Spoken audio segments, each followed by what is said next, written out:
Hi guys, welcome to crypto gun Telugu. ఇవాళ ఒకసారి మనం బిట్కాయిన్ అప్డేట్స్ అయితే చెక్ చేద్దాం. అట్లాగే బిట్కాయిన్ మనకి 88,000 దాకా మార్క్ అయితే టచ్ చేయడం జరిగింది. సో ఇక్కడ నుంచి స్ట్రైట్ ఫార్వర్డ్ గా బుల్ రన్ స్టార్ట్ అవడానికి ప్రాబబిలిటీగా ఛాన్సెస్ ఉన్నాయా? ఎందుకు అని అంటే మనం ఒక ఆల్రెడీ డౌన్ ట్రెండ్ ని క్లోజ్ చేసేసి అప్ ట్రెండ్ లోకి అయితే బిట్కాయిన్ అయితే మనకి రావడం జరిగింది. బిట్కాయిన్ అప్ ట్రెండ్ లోకి వచ్చింది కాబట్టి ఇక్కడ నుంచి మనం స్ట్రైట్ ఫార్వర్డ్ గా ఇంకా బుల్ రన్ డేస్ లోకి వెళ్ళిపోతున్నామా?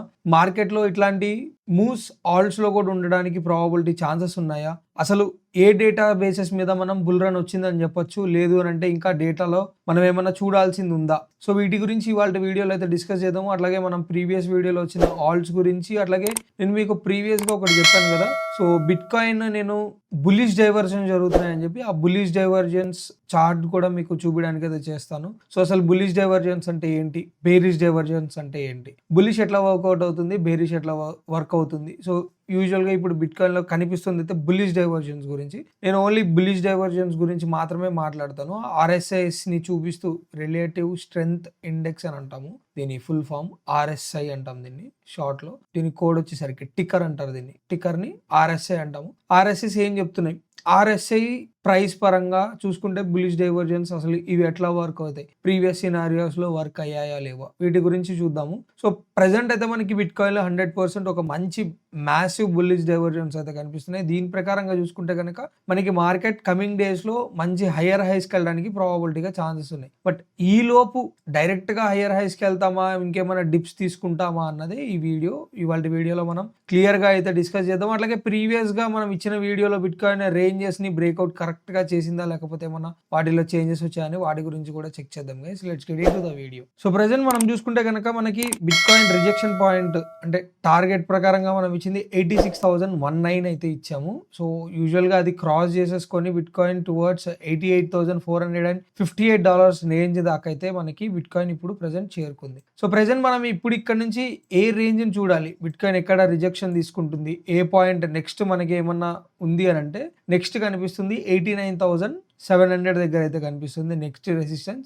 ఇది కూడా మనం బ్రేక్ చేయగలిగితే ద మేజర్ రెసిస్టెన్స్ దగ్గరికి అయితే వెళ్తాము. అది వచ్చేసరికి 93,000 to 98,000 చేంజ్లో అయితే ఉంది. ఇది 100% లైక్ ఎగ్జాక్ట్ కోఆర్డినేట్స్ తో 98,536.5 to 93,401.7. ఎందుకంటే ఇది ఆల్రెడీ క్లియర్గా ప్రైస్తో సహా చెప్పండి అని ఒక లైక్ మన కామెంట్ రావడం వల్ల ఇవాళ నేను దీని కోఆర్డినేట్స్ కూడా పెట్టాను. ఈ జోన్లో మేజర్గా బిట్కాయిన్ ఈసారి రిజెక్షన్ అయితే తీసుకుంటుంది. అంత ఈజీగా మార్కెట్ అయితే ఇక్కడ నుంచి మనకి వెళ్ళదు. ఓకే, సో డ్రాయింగ్స్ తీసేస్తే మనకి మార్కెట్ ఇట్లా కనిపిస్తుంది. యూజువల్గా మనం ఆల్రెడీ ఇక్కడ ఒక్కసారి రిజెక్ట్ అయ్యాము, second time, third time, fourth time, ఇది fifth time. Max probability chances ఉంటాయి ఇక్కడ నుంచి వాల్యూమ్ కనుక నేనైతే ఆల్రెడీ చూశాను. బయర్స్ అయితే ఇంటెక్ కనిపిస్తుంది. సో బయర్స్ ఆల్రెడీ వచ్చారు. ఈ వీక్లో వీళ్ళు ట్రాప్ అవ్వకూడదు. సో రేపటికి చూసుకుంటే కనుక మనకి బిట్కాయిన్ నెక్స్ట్ డే మన క్యాండిల్, డైలీ క్యాండిల్ ఎప్పుడు మనకి ప్రింట్ అవుతుంది అని అంటే 5:30 AM, ఎవ్రీ డే 5:30 AMకి మనకి బిట్కాయిన్లో నెక్స్ట్ డే క్యాండిల్ అయితే స్టార్ట్ అవుతుంది. సో ఈ టైం వచ్చేసరికి మనకి ఇక్కడ ఈ ఉన్న బయ్యర్స్ అందరూ విక్లో ఉన్నారు, ప్రజెంట్ బాడీలో లేరు, విక్లో ఉన్నారు. అంటే ఈ ప్రైస్లో వచ్చారు. ఏ ప్రైస్లో వచ్చారు? టువార్డ్స్ $86,750 to $88,350 మధ్యలో మనకి బయ్యర్స్ అయితే రావడం కనిపిస్తుంది. మనకి డెల్టా ఇక్కడే చూపిస్తుంది. సో వీళ్ళు గనక మనకి విక్లో ఉండిపోయారు అని అంటే మళ్ళీ మేజర్గా బిట్కాయిన్ ఈ రేంజెస్ అన్నిటిని టువార్డ్స్ మళ్ళీ 77,000 దాకా రీటెస్ట్ చేయడానికి ప్రాబబిలిటీ ఛాన్సెస్ ఉంటుంది. లేదు అని అంటే ఈ బయ్యర్స్లో దమ్ముంది, లైక్ వీళ్ళు పైకే బాడీని క్లోజ్ చేయగలిగారు, అట్లీస్ట్ టువార్డ్స్ 87,500 పైన మనం బాడీని క్లోజ్ చేయగలిగితే, లేదా బయ్యర్స్ ఇంకా ఈ జోన్లో కూడా ఇంకా మనకి ఇది డైలీ టైం ఫ్రేమ్లో కాబట్టి ఇక్కడ మనకి ప్రైస్ రిజెక్షన్ తీసుకుంటున్నా ఈ రేంజ్లో కూడా బయ్యర్స్ ఇంకా ఇంటెక్ తీసుకోగలిగితే అందరూ తీసుకొచ్చి ఈ రేంజ్ని అయితే బ్రేక్ చేయడానికి అయితే ట్రై చేస్తారు. లేదు అని అంటే మళ్ళీ మనం రిజెక్షన్ పాయింట్ని చూడడానికి ప్రాబబిలిటీగా ఛాన్సెస్ ఉంటుంది. ఓకే, సో నెక్స్ట్ మనం ఏదైనా ఏరియాని చూడాలి అని అంటే ఆ ఏరియా వచ్చేసరికి ఈ రేంజ్లో చూడాలి. ఇది మ్యాండేటరీ అవుతుంది మనకి, ఇది ఈ జోన్. 98,536 to 93,401. ఇప్పటికి ప్రజెంట్ బిట్ కాయిన్ అయితే ఇంతే. అట్లాగే షార్టర్ టైం ఫ్రేమ్ లోకి వెళ్తే మనకి ఏం జరుగుతుంది? సో నెక్స్ట్ మనం యూజువల్ గా ఈ మధ్య కాలంలో మనం షార్టర్ టైం ఫ్రేమ్ గా ట్రేడ్స్ ప్రకారంగా చూస్తున్నాం కదా. షార్టర్ టైం ఫ్రేమ్ లో చూసుకుంటే ఇట్లాగే బిట్ కాయిన్ మనకి రీట్రేస్మెంట్ దాకా వస్తే కనుక ఇక్కడున్న పిఓసి దాకా టచ్ చేయడానికి కూడా ప్రాబబిలిటీగా ఛాన్స్ ఉంది. ఎందుకంటే ఈ ఏరియాలో మోస్ట్ ఆఫ్ ది ఇంట్రెస్ట్ చూపించిన ఒక ఏరియా ఏదైనా ఉంది అని అంటే అది టువర్డ్స్ ఈ రేంజ్ లోనే కనిపిస్తుంది. ఎక్కడ నుంచి 84,800 to 84,400 దాకా, అంటే అప్రాక్సిమేట్లీ $400 మధ్యలో మనం ఇక్కడ నుంచే బౌన్స్ బ్యాక్ తీసుకోవడానికి కూడా ప్రాబబిలిటీగా ఛాన్స్ ఉంటుంది బిట్ కాయిన్లో. అట్లాగే ఒకసారి ఫిబొనాచి రీట్రేస్మెంట్ నుంచి చూసుకున్నా కానీ మనకి డీప్ రీట్రేస్మెంట్ జోన్ అన్నది 84,908 అయితే అవుతుంది. లేదు అని అంటే 85,500 to 600 మధ్య, అంటే అప్పుడు 85,000 ఈ రేంజ్ చూసుకుంటే కనుక మనకి ఇదంతా ఒక రేంజ్ అనుకుంటే ఈ రేంజ్ ఎబోలో మనం ఇట్లానే రీట్రేస్ చేసుకొని టువర్డ్స్ 85,700 ఆర్ 85,800 మధ్యలో రీట్రేస్మెంట్ తీసుకొని మళ్ళీ నెక్స్ట్ హయ్యర్ హైస్ చూడడానికి కూడా ప్రాబబిలిటీగా ఛాన్స్ ఉంటుంది.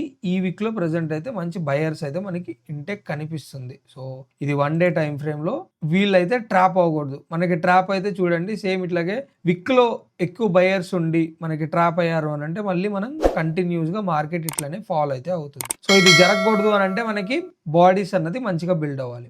సో నెక్స్ట్ వచ్చేసరికి బిట్ కాయిన్ బులిష్ డైవర్జెన్స్. అసలు బులిష్ డైవర్జెన్స్ అంటే ఏంటి? ఇక్కడ చూస్తే divergence bullish, regular are hidden. ఇక్కడ హిడెన్ లో కనిపిస్తుంది కదా, హిడెన్ లో ప్రైస్ హయ్యర్ లో, ఇక్కడ ప్రైస్ ఏం కనిపిస్తుంది నేను మీకు దీన్ని చూపిస్తాను చూడండి. హయ్యర్ లో ఇది ఓకే. అట్లాగే RSI లో లోవర్ లో, మీకు RSI లో ఏం కనిపిస్తుంది? లోవర్ లో. దీనికి రీజన్స్ మీకు క్లియర్ గా ఇంకా ఎక్స్ప్లెయిన్ చేస్తాను చూడండి.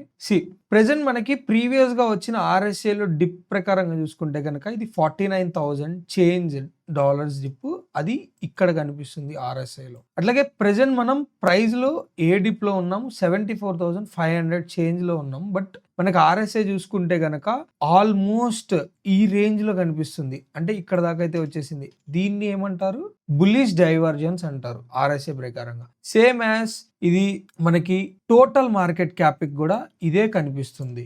Price, previous dip and present ఉన్న డిప్. బట్ RSI ప్రకారంగా చూసుకుంటే ఆల్రెడీ లోవర్ లోలో ఉన్నాం, ప్రైస్ హయ్యర్ లోలో ఉంది. సేమ్ ఆల్ట్ మార్కెట్ క్యాప్ కూడా ప్రీవియస్ డిప్ ఇక్కడ వస్తే ఇది మనకి ఇక్కడ వస్తుంది. ఆల్రెడీ ఇది రాకుండా మీకు దీంట్లో క్లియర్ గా చూసుకుంటే ఆల్రెడీ మనకి ట్రెండ్ లైన్ బ్రేక్ డౌన్ లో కూడా కనిపిస్తుంది. చెక్ చేయండి ఓకే, ట్రెండ్ లైన్ బ్రేక్ అవ్వడానికి కూడా కనిపిస్తుంది. సో ఇక్కడ మనకి ఎక్కువ గ్యాప్ లేదు అని అనుకుంటే గనక ఇక్కడ మనకు ఆల్రెడీ టచ్ అవ్వలేదు. ఇది ఇంకా మనం చూసుకుంటే కనుక 150 బిలియన్ లో ఉన్నాము. ఇది మనం ప్రెసెంట్ మనకు వచ్చిన డిప్ చూసుకుంటే 176 అన్నది మన డిప్. సో ప్రెసెంట్ మనకి 3 మార్కెట్స్, ఏవేం మార్కెట్స్ గురించి మాట్లాడుతున్నాం మనం?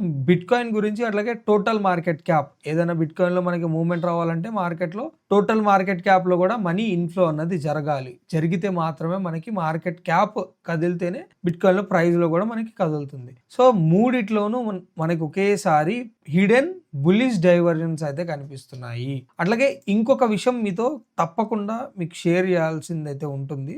సో ఇక్కడ చూడండి, ఈ పాయింట్ లో ఎప్పుడైతే మనకి $107 పైన మనకి క్రాస్ ఇచ్చిందో, ఇక్కడ చూసుకుంటే మనకి అది బిట్ కాయిన్ లో ఏ రేంజ్ లో కనిపిస్తుంది? ఈ రేంజ్ లో కనిపిస్తుంది. ఈ రేంజ్ నుంచి ఇది ఈ బాటమ్ దాకా వచ్చేసరికి మనకి మన బిట్ కాయిన్ ఏ రేంజ్ దాకా వచ్చింది? టువర్డ్స్ మనం చూసుకుంటే కనుక $24,000 టు అప్రాక్సిమేట్లీ $43, అంటే ఆల్మోస్ట్ 80% దాకా మనకి అప్రిసియేషన్ అయితే దొరికింది. ఎప్పుడైతే డాలర్ ఇండెక్స్ పడుతూ ఉందో అట్లాగే బిట్ కాయిన్ లో ప్రైస్ అయితే కంటిన్యూస్ గా మనకి ఫాల్ అయితే అయింది. మళ్ళీ దాని తర్వాత ఎక్కడి నుంచి ఫాల్ అయింది డాలర్ ఇండెక్స్? సో మళ్ళీ మనం చూసుకుంటే కనుక డాలర్ ఇండెక్స్ ఇక్కడ పడింది. మనం అదే చూసుకుంటే కనుక మనకి ప్రైస్ అన్నది ఇక్కడ నుంచి ఇక్కడ దాకా అయితే అప్రిసియేషన్ అయితే ఇచ్చింది. సో ఎప్పుడెప్పుడైతే మనకి డాలర్ ఇండెక్స్ ఇట్లా పడుతూ ఉంటుందో అక్కడ నుంచి మనకి బిట్ కాయిన్ లో మంచి అప్రిసియేషన్ అయితే దొరుకుతుంది. అట్లాగే డాలర్ ఎప్పుడైతే ఒక 100 వాల్యూని క్లోజ్ చేసుకుంటుందో అది ఒక మేజర్ ఒక జోన్ లోకి వెళ్తుంది అని అయితే అనొచ్చు. మనం ప్రెసెంట్ ఇప్పుడు బిట్ కాయిన్ లో ఒక మంచి కరెక్షన్ కూడా చూడొచ్చు. దీని గురించి నేను నా కమింగ్ వీడియోస్ లో మళ్ళీ దీని గురించి అయితే డిస్కస్ అయితే చేస్తాను. ప్రెసెంట్ అయితే ఈ డాలర్ ఇండెక్స్ పడడం వల్లే మనకి ఒక మంచి ప్రైస్ అప్రిషియేషన్ అయితే బిట్ కాయిన్ లో లో ప్రెసెంట్ అయితే కనిపించడానికి ప్రాబిలిటీగా ఛాన్సెస్ కనిపిస్తుంది మనకి. సో ప్రెసెంట్ అయితే మనకి బిట్ కాయిన్ లో అండ్ అన్ని మార్కెట్స్ లో హిడెన్ బుల్లిష్ డైవర్జెన్స్ అయితే కనిపిస్తున్నాయి. ఇది ఒక్కసారి మీకు మీ నోటీస్ కి తీసుకురావాలనిపించింది, అందుకే దీని గురించి మనం ఒక డెడికేటెడ్ వీడియో అయితే చేస్తున్నాము. సో హిడెన్ బులిష్ డైవర్జెన్స్ కనిపిస్తున్నాయి అని అంటే ఎక్స్పోనెన్షియల్ మూవ్స్ వచ్చేటప్పుడు మాత్రమే హిడెన్ బులిష్ డైవర్జెన్స్ అయితే కనిపిస్తాయి. మనకి హిడెన్ గా కనిపిస్తున్నాయి అని అంటే అది మనం 100% నోటీస్ అయితే చేయాలి. దాన్ని బట్టి మరి మార్కెట్ మళ్ళీ ఎక్స్పోనెన్షియల్ గా మూవ్ అయిన తర్వాత మనం ఇన్వెస్ట్ చేయడం కన్నా ప్రెసెంట్ ఇన్వెస్ట్ చేసుకుంటే కనుక బెటర్ ఆపర్చునిటీస్ అయితే మనం తీసుకోవచ్చు. సో నెక్స్ట్ వచ్చేసరికి మనం ఆల్ట్స్ గురించి అయితే చూద్దాం గైస్, ఎందుకంటే కొన్ని ఆల్ట్స్ అయితే మనం కవర్ చేయాలి. ఆల్ట్స్ గురించి అయితే మాట్లాడదాము ఈ వీడియోలో. సో మీరేమనుకుంటున్నారు, మీ వ్యూస్ ఏంటి, ఏ మంత్స్ నుంచి బుల్ రన్ స్టార్ట్ అవుతుంది అనుకుంటున్నారు, మీరు ఏమనుకుంటున్నారో దాన్ని కూడా నాకైతే కామెంట్స్ రూపంలో అయితే తెలియజేయండి. దాన్ని బట్టి మీ వ్యూస్ ఏంటి అన్నది కూడా నాకైతే అర్థమవుతుంది. సో ప్రెసెంట్ మనం ఆల్ట్స్ని అయితే కవర్ చేద్దాము. ఆల్ట్స్ చూసుకుంటే కనుక ఫస్ట్ ఆల్ట్ వచ్చేసరికి డీజన్. సో డీజన్ వచ్చేసరికి ప్రెసెంట్ మనకి ఒక మేజర్ సపోర్ట్ని అయితే బ్రేక్ చేసుకొని దానికన్నా కింద అయితే ట్రేడ్ అవుతుంది టువార్డ్స్ 0.00257 అయితే ట్రేడ్ అవుతుంది. అది ఎప్పుడైతే ఈ ప్రైస్ రేంజ్ని బ్రేక్ చేసుకొని ఎబో దీని ట్రెండ్ లైన్ పైన సపోర్ట్ కన్ఫర్మ్ చేస్తుందో అప్పుడు మాత్రమే బై అయితే చేయొచ్చు. ప్రెసెంట్కి అయితే నో బయింగ్ జోన్లో అయితే ఉంది. నెక్స్ట్ వచ్చేసరికి బ్రైజ్ గాయ్స్, బ్రైజ్ లో కూడా సేమ్ స్ట్రక్చర్ అయితే కనిపిస్తుంది, ఓన్లీ సెల్ స్ట్రక్చరే కనిపిస్తుంది. ఇక్కడ ఎక్కడ బై స్ట్రక్చర్ అయితే కనిపించట్లేదు. దీంట్లో కూడా మనకి ఏమన్నా ప్రైస్ స్ట్రక్చర్ చేంజ్ అయితే దాని తర్వాత దీని గురించి అయితే మనం మాట్లాడదాం. నెక్స్ట్ వచ్చేసరికి పెపే ఒక మంచి బయింగ్ జోన్ లో ఉందనే చెప్పాలి, ఒక మంచి సపోర్ట్ లో అయితే ఉంది. ఇక్కడ బయింగ్ చేసుకోకపోతే రేపు పొద్దున మళ్ళీ ఫ్యూచర్ లో మనం హ్యూజ్ ప్రైసెస్ లో అయితే బై చేయాల్సి ఉంటుంది. ప్రెసెంట్ అయితే ఒక మంచి అక్యుములేషన్ డిప్ లో అయితే ఉంది. ఇన్ కేస్ ఏమన్నా హ్యూజ్ వాలటాలిటీ వచ్చినా కానీ ఈ జోన్ కి కూడా ఛాన్సెస్ అయితే ఉంది. ఇది వచ్చేసరికి మనకి 2023 జోన్, కన్సాలిడేషన్ జోన్ వస్తుంది అని 100% అయితే చెప్పలేను. బట్ ప్రెసెంట్ ఉన్న జోన్ లో అయితే అట్లీస్ట్ ఒక 40-50% అన్న బై చేసి ఉండాలి. అప్పుడు మాత్రమే ఈ జోన్ లోకి వచ్చినప్పుడు ఇంకో 50% అయితే బయింగ్ చేయొచ్చు. నెక్స్ట్ వచ్చేసరికి ఫ్లోకీ గాయస్, ఫ్లోకీలో ఇక్కడ ఒక చిన్న అక్యూములేషన్ అయితే కనిపిస్తుంది. ఈ అక్యూములేషన్ లో కూడా ప్రెసెంట్ మనం బయింగ్ అయితే చేయొచ్చు, ఎందుకంటే మార్కెట్ స్ట్రక్చర్స్ కనుక చేంజ్ అయితే ఆగకుండా మనకి ఇట్లాంటి పంప్సే చూడడానికి ఛాన్సెస్ ఉంటుంది. ఇంత మంచి పంప్స్ వచ్చేసాయి అంటే మనం ఏం చేయలేము.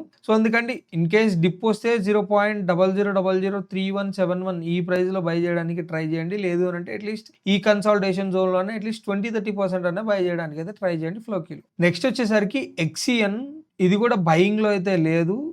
ఇది కూడా ఏం బయింగ్ అయితే లేదు. ఇన్ కేస్ ఇది ఏమన్నా మళ్ళీ బయింగ్ జోన్ లోకి వస్తే నేనైతే దీన్ని ఇంటిమేట్ చేస్తాను. నెక్స్ట్ వచ్చేసరికి గ్రిఫెన్ గాయస్, ఇది కూడా బయింగ్ జోన్ లో అయితే లేదు. సో దీన్ని కూడా మనం వెయిట్ అయితే చెయ్యాలి. ప్రెసెంట్ మనకి ఇంకా ఎక్కడ స్ట్రక్చర్ టువర్డ్స్ బయింగ్ లోకి అయితే ఏం రాలేదు. సో దీని బయింగ్ మనకి స్ట్రక్చర్ రావాలి అని అంటే ఈ ప్రైస్ ని అయితే మనం అబౌవ్ దీనికన్నా పైన కన్సాలిడేట్ అయితే అవ్వాలి. ఓకే, నెక్స్ట్ వచ్చేసరికి రా ఇంక్ గాయస్, ఐఎన్సి ఇంక్ అనము, ఐఎన్సి అంటాం, రా ఐఎన్సి. సో ప్రెసెంట్ దీంట్లో కనుక స్ట్రక్చర్ అయితే చేంజ్ అయింది. ఇది ఒక బుల్లిష్ స్ట్రక్చర్ లోకి అయితే మారింది. ప్రెసెంట్ ఉన్న ప్రీవియస్ హైన్ అయితే కన్జ్యూమ్ చేసుకొని నెక్స్ట్ మళ్ళీ రీట్రేస్మెంట్ కి అయితే వస్తుంది. ఈ రీట్రేస్మెంట్ లో మీరు 100% ఒక బయింగ్ అయితే చేసుకోవాలి. సో ఇది మనకి ప్రెసెంట్ చూసుకుంటే కనుక గోల్డెన్ పాకెట్ జోన్ దగ్గరకు అయితే వస్తుంది. ఈ గోల్డెన్ పాకెట్ జోన్ వచ్చేసరికి 0.14768 ఈ ప్రైస్ రేంజ్ లో బై చేసుకోవాలి. నెక్స్ట్ టార్గెట్ ఇది ఇట్లానే కంటిన్యూషన్ ఉంటే కనుక నెక్స్ట్ టార్గెట్ టువర్డ్స్ మనకి 0.029679 ఈ రేంజ్ దాకా అయితే ఉంటుంది. అది బ్రేక్ చేసింది అని అంటే అది కూడా బ్రేక్ చేస్తే మనకి టువర్డ్స్ ఈ రేంజ్ దాకా అయితే ఉంటుంది. ఇది వచ్చేసరికి 0.51062 ఈ రేంజ్ దాకా చూడడానికి అయితే ప్రాబబిలిటీ ఛాన్సెస్ ఉంది. ప్రెసెంట్ కి అయితే మనకి ఒక చిన్న లోన్ అయితే కన్జ్యూమ్ చేసి మార్కెట్ అయితే అప్వర్డ్స్ కి అయితే వచ్చింది. నెక్స్ట్ వచ్చేసరికి సైడస్ గాయస్, సైడస్ లో కూడా ప్రెసెంట్ ఉన్న జోన్ లో ఒక బయింగ్ అయితే జరుగుతుంది 100%, ఎందుకంటే అది రెసిస్టెన్స్ దగ్గరికి అయితే వచ్చింది. ఈ రెసిస్టెన్స్ ని బ్రేక్ చేయగలిగితే కనుక టువర్డ్స్ మళ్ళీ 0.002115 ఇక్కడ దాకా రీటెస్ట్ చేయడానికి కూడా ప్రాబబిలిటీగా ఛాన్స్ అయితే ఉంటుంది. అది ఒక మంచి హ్యూజ్ అక్యూములేషన్ జోన్ లో ఉంది కాబట్టి ఇక్కడ 100% ఒక బయింగ్ అయితే జరగాలి. నెక్స్ట్ వచ్చేసరికి సోనిక్ గాయస్, సోనిక్ లో కూడా ప్రెసెంట్ బయింగ్ అయితే ఏం లేదు, ఇంకా హ్యూజ్ రెసిస్టెన్స్ ఇక్కడ అయితే ఉంది. కుదిరితే కొంచెం అక్యూములేట్ చేసుకోండి, బట్ వెయిట్ చేయొచ్చు. ఇంకా బయింగ్ జోన్స్ ఏమన్నా లోవర్ ఇంకా కింద ఉన్న డిప్ జోన్స్ కూడా రావచ్చేమో. సోనిక్ లో అయితే ప్రెసెంట్ అయితే బయింగ్ జోన్ లోకి అయితే ఏం లేదు. నెక్స్ట్ వచ్చేసరికి peanut the squirrel guys, present ఇది గనక మనకి ప్రెజెంట్ మనకి ఒక మంచి కన్సాలిడేషన్ జోన్ ఉంది. ఇక్కడే మనకి హ్యూజ్ రెసిస్టెన్స్ కూడా ఎదుర్కొంటుంది చూడండి. మనకి ప్రైస్ 3 డేస్‌లో ట్రై చేస్తుంది. మనకి బయ్యర్స్ ఎంత మంచి పుష్ తీసుకొస్తున్నా గానీ సెల్లర్స్ కూడా అట్లాగే అగ్రెసివ్ ఉన్నారు. విక్‌ని అయితే ఎంతలాగా ఇచ్చారో చూడండి. సో ఎప్పుడైతే ఇది మళ్ళీ ఈ కన్సాలిడేషన్ జోన్‌లోకి వెళ్లి ట్రేడ్ అవ్వగలుగుతుందో దాని తర్వాత మీరైతే బై చేయొచ్చు. ఆ ప్రైస్ వచ్చేసరికి 0.1392 పైన అంటే ఫర్ ఎగ్జాంపుల్ 14 సెంట్స్ కన్నా పైన మనకి ట్రేడ్ అవ్వగలుగుతుంది అని అంటే మనం దీంట్లో ఒక బయింగ్ అయితే చేసుకోవచ్చు ప్రెజెంట్‌కి. నెక్స్ట్ వచ్చేసరికి డాగ్స్ గైస్. డాగ్స్‌లో కూడా ప్రెజెంట్ అయితే బయింగ్ లేదు. దీన్ని కూడా మనం 0.000129 కన్నా పైన ట్రేడింగ్ అవ్వగలిగితే దీనిలో కూడా ఒక బయింగ్ అయితే చేయొచ్చు. సో ప్రెజెంట్‌గా అయితే అక్యుములేషన్‌ని బ్రేక్ చేసింది. బట్ సపోర్ట్‌లోనే కనిపిస్తుంది. ఇక్కడ కూడా కుదిరితే ఒక 10% లేకపోతే 20% అయితే చేయండి. లేదు అనంటే ఆ జోన్ కన్నా అబోవ్ వచ్చిన తర్వాత బయింగ్ అయితే చేసుకోండి. లాస్ట్ బట్ నాట్ లీస్ట్ ఎథీరియంని మనం ఎక్కడెక్కడ బై చేయాలి? మనం ఆల్రెడీ ప్రీవియస్‌గా ఇచ్చిన జోన్సే ఇవి. ఎథీరియం ప్రెజెంట్ ఒక మంచి బయింగ్ రేంజ్‌లోనే ఉంది గైస్. ఇన్ కేస్ మీరేమన్నా ఈ రేంజ్‌లో 1500-1600 మధ్యలో ఏమన్నా బై చేసి మీరు $1800లో దీన్ని సెల్ చేసేసుకోవచ్చు. మీకు ఇన్‌స్టాంట్‌గా $200 అయితే ప్రాఫిట్ అయితే వస్తుంది. ఎందుకంటే నెక్స్ట్ మనం షార్ట్ చేయాల్సింది గానీ, రిజెక్షన్ తీసుకోవడానికి ప్రాబబిలిటీ ఛాన్స్ గానీ మార్కెట్ మనకి రిజెక్షన్ పాయింట్‌లో ఈ రేంజ్‌లోనే కనిపిస్తుంది. ఎథీరియంకి ప్రెజెంట్ ఇక్కడున్న జోన్‌లో అయితే 100% ఒక బయింగ్ అయితే జరగచ్చు. అట్లాగే ఇక్కడ చూసుకుంటే గనుక మనకి ఇక్కడ కూడా ఒక అక్యుములేషన్ జోన్ అయితే కనిపిస్తుంది. ఇక్కడ కూడా 1671లో కూడా ఒక రిజెక్షన్ అయితే కనిపిస్తుంది. ఇక్కడ నుంచి మళ్ళీ ఇట్లా అక్యుములేట్ చేసుకొని ఈ జోన్ బ్రేక్ చేస్తే కనుక ఇక్కడ హ్యూజ్ రెసిస్టెన్స్ అయితే ఎథీరియం ఎదుర్కోవడానికి రెడీగా ఉంది. మీరు ఎట్లాగే ఈ జోన్ లో చూస్తే కనుక మనం వీక్లీ టైం ఫ్రేమ్ లో చూస్తే వీక్నెస్ చూడండి ఎలా ఉందో. ప్రెజెంట్ ఈ జోన్ కన్నా కిందకి వెళ్తే బయ్యర్స్ అన్ని తీసుకొచ్చి ఈ జోన్ లోనే దీన్ని ఇచ్చేస్తున్నారు. అట్లాగే అప్ సైడ్ బుల్ సైడ్ వెళ్దాము అని అనుకుంటే సెల్లర్స్ తీసుకొచ్చి విక్స్ అయితే ఎట్లా ఇచ్చేస్తున్నారు చూడండి. ఇక్కడ బుల్స్ అండ్ బేర్స్ అన్నది ఫైట్ హ్యూజ్ గా జరుగుతుంది. ఎవరు విన్ అవుతారో తెలియదు కానీ ఇది విన్ అయిన తర్వాత నెక్స్ట్ టువర్డ్స్ ఎటు సైడ్ రిటర్న్స్ వచ్చినా కానీ అది ఎక్స్పోనెన్షియల్ మూవే ఉంటుంది ఇలాంటి జోన్స్ లో. అంతే గైస్ ఇవాళ వీడియో అయితే. ఇంకేమనుకుంటున్నారు, మీరేమనుకుంటున్నారు, మీ వ్యూస్ ఏంటి అన్నది కూడా కామెంట్స్ రూపంలో అయితే తెలియజేయండి. అట్లాగే ఇంకేమైనా ఆల్స్ కవర్ చేయాల్సినవి ఉంటే దాన్ని కూడా కామెంట్స్ రూపంలో తెలియజేయండి. నెక్స్ట్ వీడియోస్లో అయితే కవర్ చేద్దాము. కంటెంట్ నచ్చితే కనుక తప్పకుండా లైక్ చేయండి, అట్లాగే షేర్ చేయండి, సబ్స్క్రైబ్ చేసుకోవడం మటుకు మర్చిపోకండి. That's it for the day guys. Hope you guys like my video. Thank you. Signing off.